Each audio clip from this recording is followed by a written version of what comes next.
ಎಲ್ರಿಗೂ ನಮಸ್ತೆ. ಇವತ್ತು ನಾವು ಕಿತ್ತೂರು ರಾಣಿ ಚೆನ್ನಮ್ಮ ಕ್ರೀಡಾಂಗಣಕ್ಕೆ ಬಂದಿದ್ದು. ಏನಪ್ಪ ಇವತ್ತು ಅಂತ ಅಂದರೆ ನಮ್ಮ ಮಗಳದು ಸ್ಪೋರ್ಟ್ಸ್ ಈವೆಂಟ್ ಇತ್ತು, ಅಥ್ಲೆಟಿಕ್ಕು, ರನ್ನಿಂಗ್ ರೇಸು. ಹಾಗಾಗಿ ನಾವು ಬಂದಿದ್ದು. ಇಲ್ಲಿ ಬಂದು ನಾವು ನಮ್ಮ ಗ್ರೂಪ್ನ ಹುಡುಕ್ತಿದ್ದೋ. ಆ ಗ್ರೂಪ್ ಸಿಕ್ಕಿದ್ಮೇಲೆ ನೆಕ್ಸ್ಟ್ ನಮ್ಮ ಶೆಡ್ಯೂಲ್ ಏನಿದೆ ಅದನ್ನು ತಿಳ್ಕೊಳ್ಳೋಕ್ಕೆ ಅಂದ್ಬಿಟ್ಟು ಹೋಗ್ಬಿಟ್ಟು ಅಲ್ಲಿ ವಿಚಾರಿಸ್ಕೊಂಡಾಗ ನಮ್ದೇನು ಪ್ರೋಗ್ರಾಮ್ ಇದೆ ಅಂತ ಅಂದ್ಬಿಟ್ಟು ಅಲ್ಲಿ ಅರೇಂಜ್ ಮಾಡಿದರು. ಅಲ್ಲಿ ಆರ್ಗನೈಸ್ ಮಾಡಿದಾಗ ಅಲ್ಲಿ ಹೋಗ್ಬಿಟ್ಟು ನಾವು ಚೆಸ್ ನಂಬರ್ ತೊಗೊಂಡು, ಅಲ್ಲಿ ಏಜ್ ವೈಸ್ ಇರುತ್ತೆ. ಆ್ಯಕ್ಚುಲಿ ಸೀನಿಯರ್ಸ್ಗೆ ಆಲ್ರೆಡಿ ನಡೀತಾ ಇತ್ತು. ಸೊ ಇದು ಏಜ್ ಅಂಡರ್ 12 ಇತ್ತು.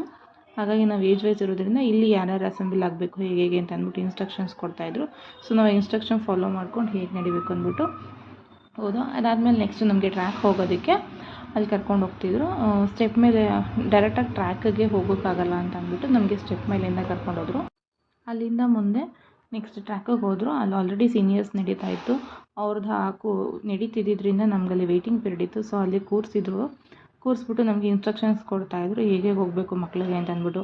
ಅಲ್ಲಿ ಫಸ್ಟು ಸೆಕೆಂಡ್ ಮಾತ್ರ ತೊಗೋತೀವಿ, ಥರ್ಡ್ ಎಲ್ಲ ಅಲ್ಲ ಅಂದ್ಬಿಟ್ಟು ಏನೇನಿದೆ ಅವರು ಇನ್ಸ್ಟ್ರಕ್ಷನ್ಸ್ ಕೊಡ್ತಾಯಿದ್ರು. ಇದರ ಮಧ್ಯೆ long jump, high jump, shot put, disc throw, javelin throw ಹೀಗೆಲ್ಲ ನಡೀತಾ ಇತ್ತು. ಸೊ ನಾನು ಇಷ್ಟು ಮಾತ್ರ ವೀಡಿಯೋ ಮಾಡಿಕೊಂಡೆ. Thank you.